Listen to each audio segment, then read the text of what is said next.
உங்கள் வீட்டில் உங்கள் அம்மா அப்பா பாட்டி தாத்தா அவங்களுக்கு வியாதி இருக்கு, அது நிஜம். அதை உங்களாலே பொய்யாக்கி கொள்ள முடியுமா இல்லையா?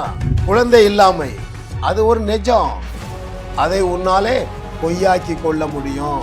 உன்னுடைய வாழ்க்கையில காணப்படுகிற தோல்வியாகிய அந்த நிஜத்தை பொய்யாக்கும்படியாக ஆவியானவர் உன்னோடு பேசிக் கொண்டிருக்கிறார்.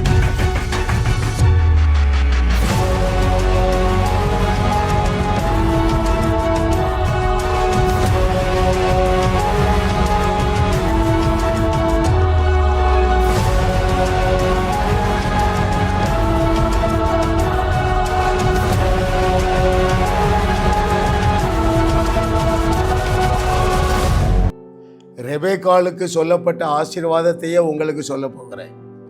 என்னுடைய வியூவர்ஸ் அத்தனை பேரும் இப்பொழுது இருக்கிறதை காட்டிலும் கோடா கோடியாய் பெருகுவீர்களாக என்று இயேசுவின் நாமத்தில் நான் உங்களை ஆசீர்வதிக்கிறேன். நீங்கள் உங்கள் சத்துருக்களுடைய வாசல்களை சுதந்தரிப்பீர்கள்.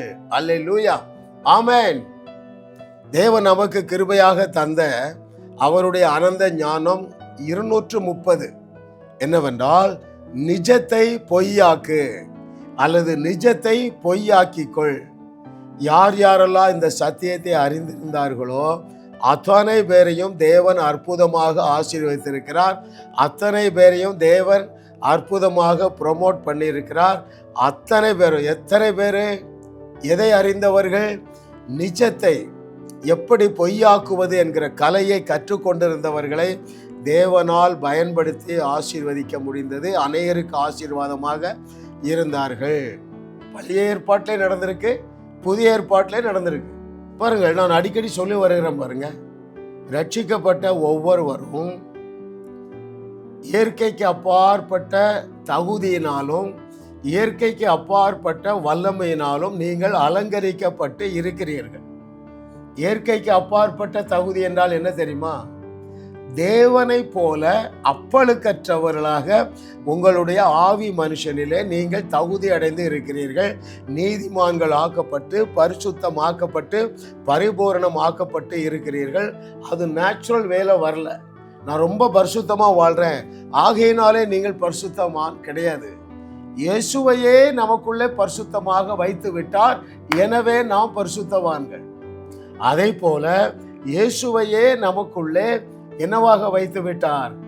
தேவ பலனாக வைத்து விட்டார், எனவே நாம் சூப்பர் நேச்சுரல் பீப்புளாக இருக்கிறோம்.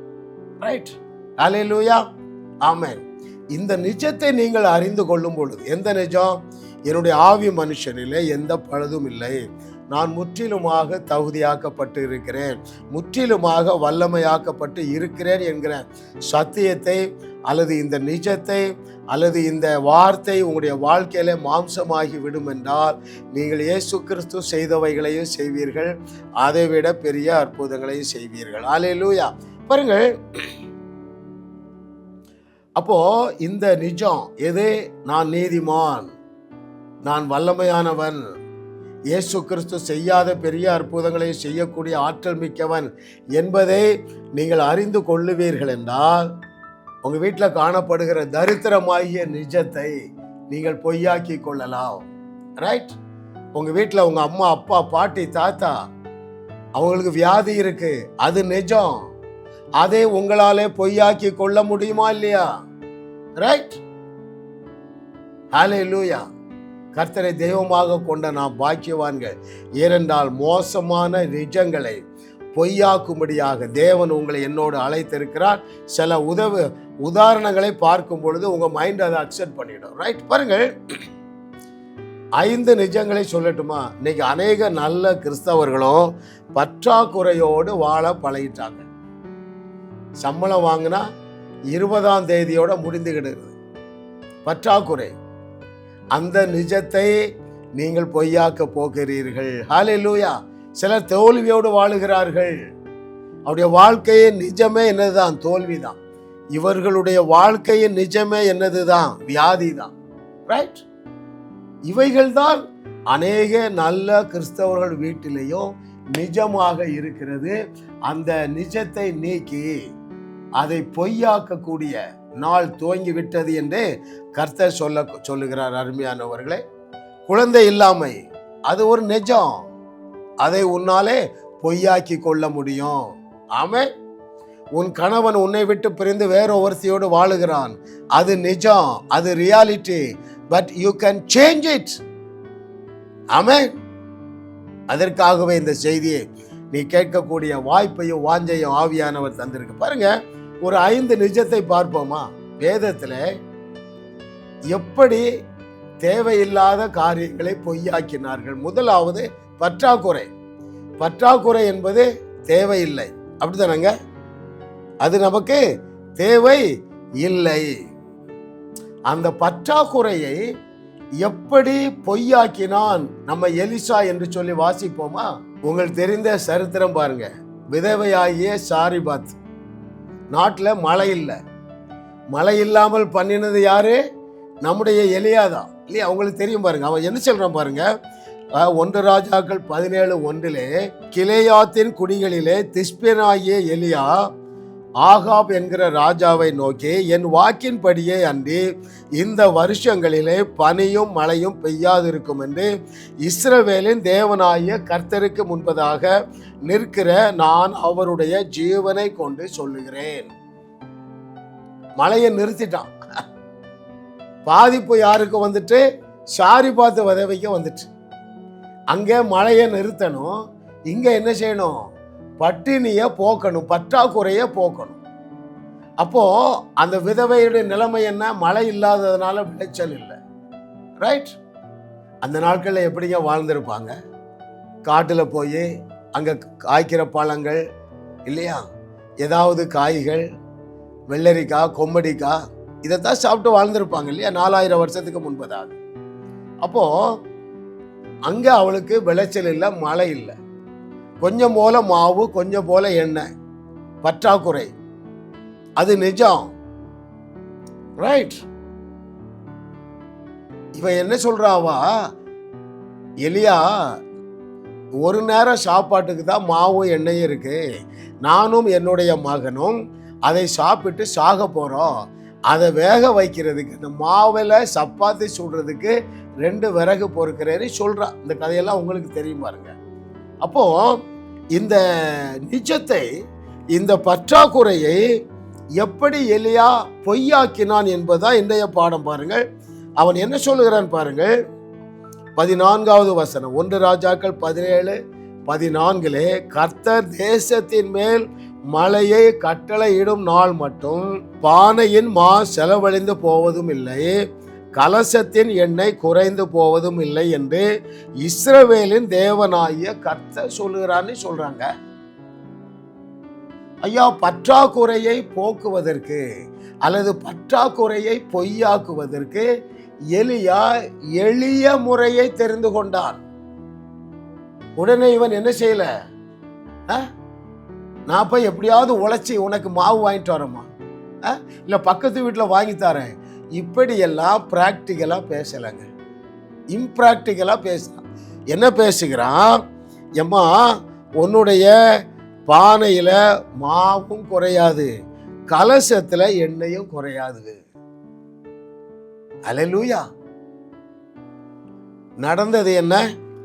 16வது வசனத்திலே கர்த்தர் எலியாவை கொண்டு சொன்ன வார்த்தையின்படியே பானையிலே மா செலவழிந்து போகவும் இல்லை, கலசத்தின் எண்ணெய் குறைந்து போகவும் இல்லை. அல்லேலூயா. நான் என்ன லாங்குவேஜ் பேசுகிறேன்னு தெரிகிறதா அருமையானவர்களே? ஆமா, நீ என்ன பற்றாக்குறையில இருக்கிறீங்க, அதை போக்கிக் கொள்ளக்கூடிய ஆற்றல் உங்களுடைய நாவிலே இருக்கிறது. அல்லேலூயா. கர்த்தரை தெய்வமாக கொண்ட நாம் பாக்கியவர்கள். ஏன் தெரியுமா? இதே சம்பவத்தில் இன்னொன்று நான் சொல்ல விரும்புகிறேன். நீங்கள் சொல்லுவது கர்த்தர் சொல்லுவதுங்க. அவன் அப்படித்தான் சொல்றான். கலசத்தின் எண்ணெய் குறைந்து போவதும் இல்லை என்று இஸ்ரவேலின் தேவனாகிய கர்த்தர் சொல்லுகிறார் என்கிறான். ஐயா, இவனுக்கு தேவர்கள் என்கிற ஸ்டேட்டஸ் கிடையாது. மத்தேயு 11:11 இயேசு சொல்லுகிறார் பாருங்க. எப்பா, ஸ்திரீகள் இடத்திலே பிறந்ததுல யோவா ஸ்நானகன் தான் பெரியவன். அதை நான் வாசிக்கட்டுமா? மேத்யூ 11:11 ஸ்திரீகளிடத்திலே பிறந்தவர்களில் யோவான் ஸ்நானகனை பார்க்கிலும் பெரியவன் ஒருவனும் எழும்புறதில்லை. ஆயிலும் பரலோக ராஜ்யத்தில் சிறியவனாய் இருக்கிறவன் அவனிலும் பெரியவனாய் இருக்கிறான் என்று உங்களுக்கு மெய்யாகவே சொல்லுகிறேன். நீங்கள் என்னைக்கு மறுபடி பிறந்தீர்களோ அன்றைக்கே தேவனுடைய ராஜ்யத்துக்குள்ள வந்துட்டீங்க. கொலோசையர் 1:13. எனவே நீங்கள் எலியா, எலிசா, யோவான் ஸ்நானகன், வேற யாருங்க? பழைய ஏற்பாட்டில் யாருமே உங்க பக்கம் வர முடியாதுங்க. அப்படியானால் அந்த எலியாவே தான் சொல்றதை சொல்லிவிட்டு, ஒரு ஆசீர்வாதத்தை பேசிவிட்டு, ஒரு விடுதலையை பேசிவிட்டு, ஒரு செழிப்பை பேசிவிட்டு கர்த்தர் சொல்லுகிறார் என்று சொன்னார் என்றால், நீங்களும் நானும் தேவர்களாக இருக்கிறதுனால நீங்களும் தைரியமாக தேவன் சொல்லுகிறார், கர்த்தர் சொல்லுகிறார், உன் பிள்ளை IAS படித்து முடிக்கிறான் என்று கர்த்தர் சொல்லுகிறார் என்று சொல்லுங்க.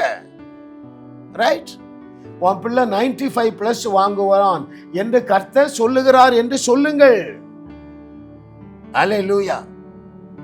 அப்பொழுது நீங்கள் நிஜத்தை பொய்யாக்குவீர்கள், புரிந்து கொள்ளுகிறவர்கள் பெரிய ஆசீர்வாதத்தை நீங்கள் சுதந்தரிப்பீர்கள். அல்லேலூயா. Oh, thank you Lord for your goodness.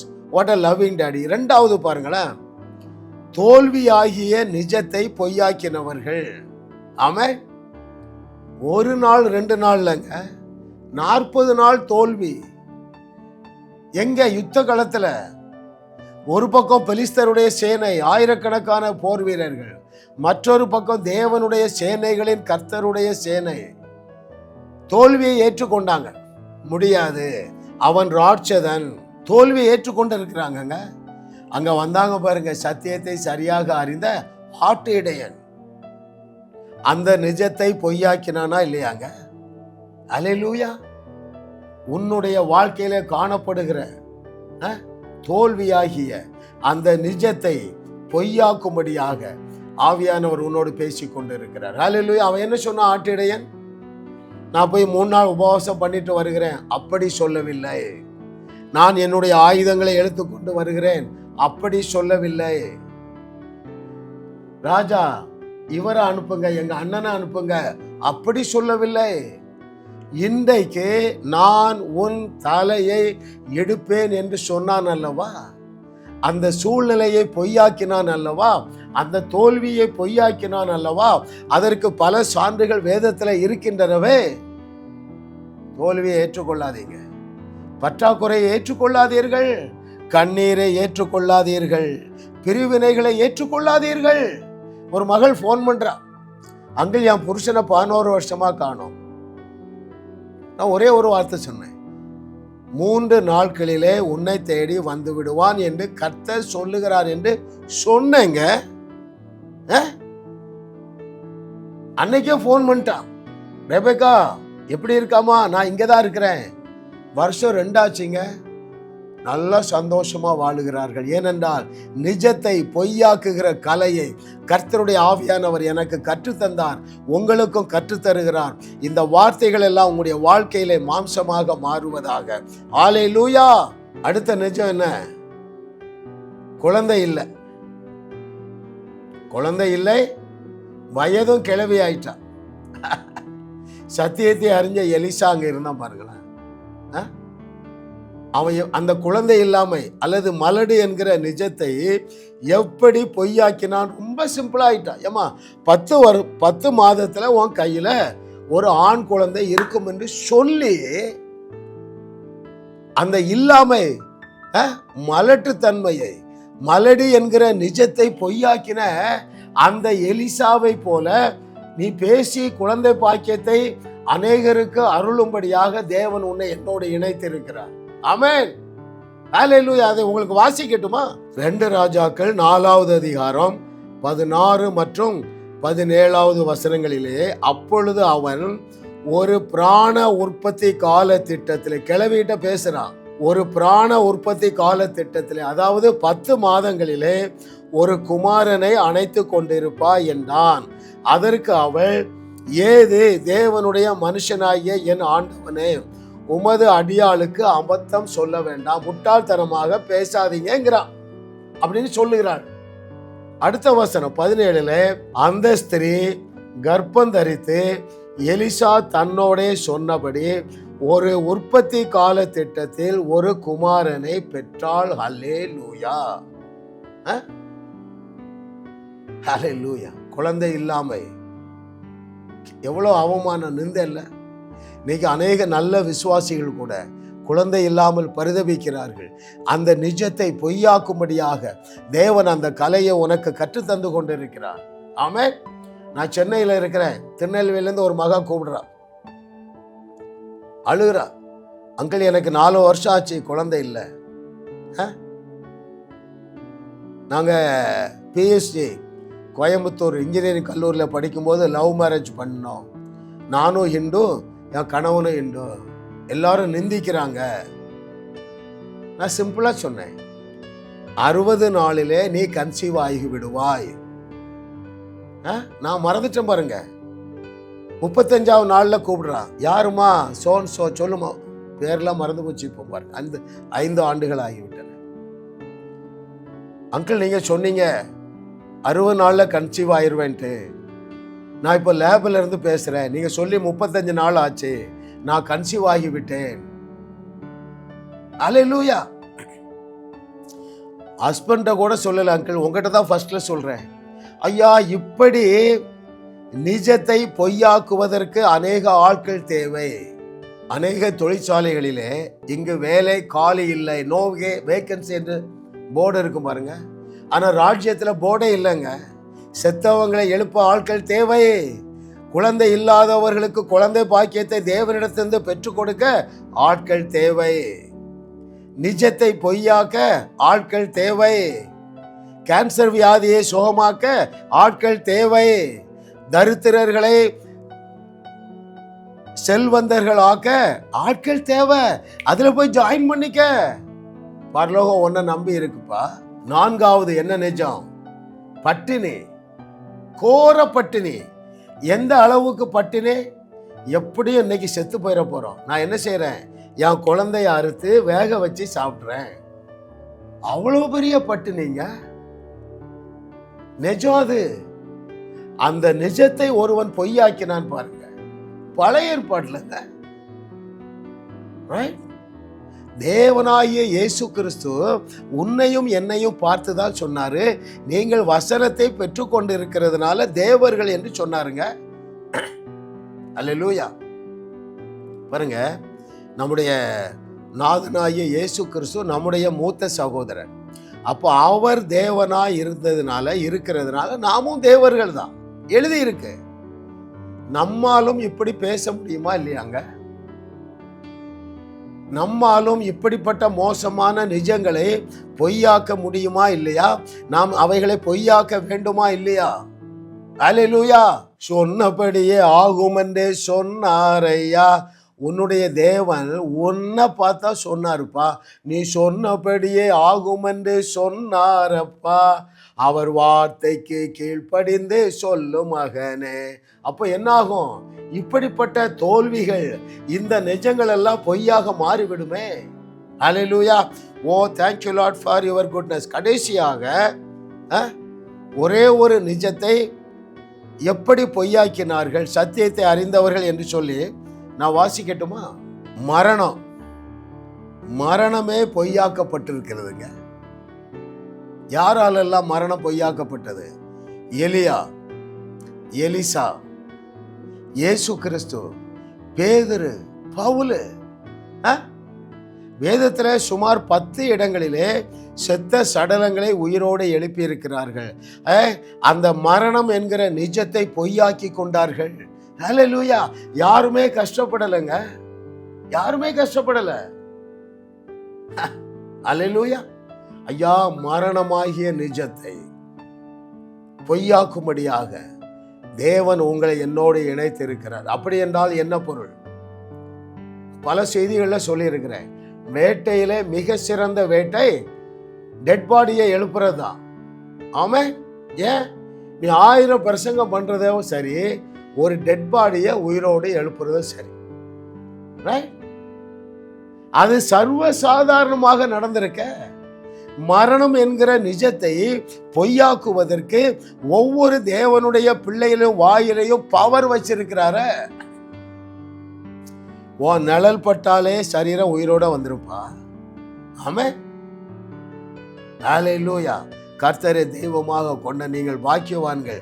ஏனென்றால் இயேசு கிறிஸ்து செய்தவைகளையும் செய்து அதைவிட பெரிய அற்புதங்களையும் செய்து, எலியா எலிசா இவர்கள் செய்தவைகளையும் செய்து இதைவிட மிகப்பெரிய அற்புதங்களையும் செய்து, பேதுரு பவுல் இவர்கள் செய்த அற்புதங்களையும் செய்து இதைவிட பெரிய அற்புதங்களையும் செய்து தோல்வியான நிஜங்களை பொய்யாக்கும்படியாக ஆவியானவர் உன்னோடு தெளிவாக பேசிக் கொண்டிருக்கிறார். ஆமென். கஷ்டப்படலை எங்க யாரும். லாசருவே வெளியே வா. மூன்று வேர்டு, சென்டென்ஸ் இல்ல, வார்த்தை, 3 வார்த்தை. லாசருவே வெளியே வா. ஹல்லேலூயா. தபித்தாளே எழுந்திரு. ஹல்லேலூயா. கர்த்தர் நல்லவர். அருமையான தேவர்களே, இந்த மோசமான நிஜங்களை, தோல்வியான நிஜங்களை, பற்றாக்குறையாகிய நிஜங்களை, பட்டினியாகிய நிஜங்களை பொய்யாக்கி இந்த வையகத்தை வாழ வைக்க வேண்டிய பொறுப்பு உங்களுக்கும் எனக்கும் இல்லையா? இதற்காகத்தானே தேவன் நம்ம எழுப்பி இருக்கிறார். எப்படி எழுப்பி இருக்கிறார்? கிமு 1 நூற்றாண்டிலே நிஜங்களை பொய்யாக்க பிதாவாகிய தேவன் குமாரனை இந்த பூமியிலே வைத்திருந்தாரா இல்லையா? ரைட். கிபி 1 நூற்றாண்டிலே பொய்யான நிஜங்கள் அல்லது தோல்வியான நிஜங்கள் அல்லது மரணமாகிய நிஜத்தை பொய்யாக்குவதற்கு சீஷர்களை நம்பி இருந்தார். 21வது நூற்றாண்டிலே உன்னையோ என்னையோ நம்பி இருக்கிறார். அவரை ஏமாற்றிடாதீங்க அருமையானவர்களே. ஆமென். எந்த எதிர்மறையான சூழ்நிலைகளையும் நீங்கள் தோற்கடிக்குவதுதான் என்னது? நிஜங்களை பொய்யாக்குவது. நீ எல்லாம் நல்லா புரிஞ்சிருப்பீங்க பாருங்க. எதையெல்லாம் நீங்க புரிந்திருப்பீர்கள் என்று நான் விசுவாசிக்கிறேன்னு சொல்லட்டுமா? முதலாவது, எல்லா விதமான தோல்வியையும் என்னாலே பொய்யாக்க முடியும் என்பதை நீ ஏற்றுக்கொண்டிருக்கிறாய். தோல்வி, வியாதி, வியாகுலம் எல்லாவற்றையும், எல்லா விதமான மோசமான நிஜங்களையும் நீ பொய்யாக்க முடியும் என்று நம்புகிறாய். 2வது, நீ எதை நம்புகிறாய் தெரியுமா? என்னாலே முடியும் என்று நீ நம்புகிற. என்னால இல்லை, உன்னால. இதை கேட்டுக்கொண்டிருக்கிற தேவர்களே, நான் விசுவாசிக்கிறேன். இதை கேட்டுக்கொண்டிருக்கிற நீங்கள் யாவரும் நான் இயேசு கிறிஸ்து செய்தவர்களையே செய்து அதைவிட பெரிய அற்புதங்களை செய்து இப்படிப்பட்ட நிஜங்களை என்னாலே பொய்யாக்க முடியும் என்று நீங்கள் விசுவாசிக்க துவங்கி இருக்கிறீர்கள். நான் கர்த்தருக்கு நன்றி சொல்லுகிறேன். 3வது, நீங்கள் அட்டெம்ப்ட் பண்ணுங்க. கால தாமதம் செய்யாதீர்கள். இன்றைக்கே களத்தில் இறங்குங்க. ரைட். இன்றைக்கே அரசாங்க ஆஸ்பத்திரிக்கு செல்லுங்கள். முதல் நாளில் ஒரு 10 பேருக்கு பேசுங்க. இந்த கழுத்தில் கட்டியோட ஆஸ்பத்திரியில் இருக்காங்க, பேசுங்க. கழுத்து கட்டி மறைவதாக என்று பேசுங்க. 10 பேருக்கு பேசுங்க. 2-3 அந்த கட்டியாகிய நிஜத்தை நீ நீக்கி விடுவாய்.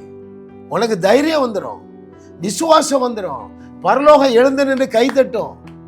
ஆமென். பரலோகத்தை சந்தோஷப்படுத்துவது யார் தெரியுமா? இப்படிப்பட்ட தோல்வியான பற்றாக்குறையான நிஜங்களை பொய்யாக்குகிறவர்கள். ஹல்லேலூயா. ஐயா, இதற்காகவே தேவன் உங்களை 21வது நூற்றாண்டில் தேவர்கள் என்கிற அந்தஸ்தில் வைத்து அழகு பார்க்கிறார். எழும்புங்க. எந்த நிஜத்தையும் பொய்யாக்கி கொள்ள ஒவ்வொரு தேவனுடைய பிள்ளைக்குள்ளேயும் இயற்கைக்கு அப்பாற்பட்ட பயங்கரமான வல்லமை இருக்கிறது என்று கர்த்தர் சொல்லுகிறார். கர்த்தர் சொல்லுகிறதை நீ ஏற்றுக்கொள், ஏற்றமிகு வாழ்க்கை வாழுவாய். ஜாஸ் மினிஸ்ட்ரி செய்திகள் மூலமாக நீங்கள் ஆசீர்வதிக்கப்பட்டிருக்கிறீர்கள். நீங்கள் இந்த ஊழியத்தோடு கைகோர்க்கும்படியாக உங்களை அழைக்கிறோம். நீங்கள் காணிக்கை விதைக்கக்கூடிய நல்ல நிலமாக ஜாஸ் மினிஸ்ட்ரிஸ் இருக்கிறது. விசுவாசத்தோடு உற்சாகமாக பெருக விதையுங்கள். தேவன் உங்களை 1000 மடங்கு பெருக செய்வார். வாரந்தோறும் சென்னை முகப்பேரில் நடைபெறும் கிங்ஸ் அண்ட் குயின்ஸ் அசெம்பிளி ஞாயிறு ஆராதனைக்கு அன்புடன் அழைக்கிறோம். சத்தியத்தை சரியாக அறிந்து வெற்றி வாழ்க்கை வாழுவீர்கள். சென்னையில் உள்ள உங்கள் நண்பர்கள் உறவினர்களையும் 3 மாதங்கள் தொடர்ந்து வரும்படியாக உற்சாகப்படுத்துங்கள். முற்றிலும் ஜெயமான வாழ்க்கை வாழுவார்கள். உங்களையும் வாழ வைத்து உங்கள் மூலம் உலகத்தையும் வாழ வைக்கவே தேவன் எங்களை கிருபையாக அழைத்துள்ளார். விடுதலை பெறவும் சுகத்தை அனுபவிக்கவும் தொலைபேசியில் எங்களோடு தொடர்பு கொள்ளுங்கள். ஜாஸ் மினிஸ்ட்ரீஸ் யூடியூப் சேனலில் தொடர்ந்து செய்திகளை கேளுங்கள்.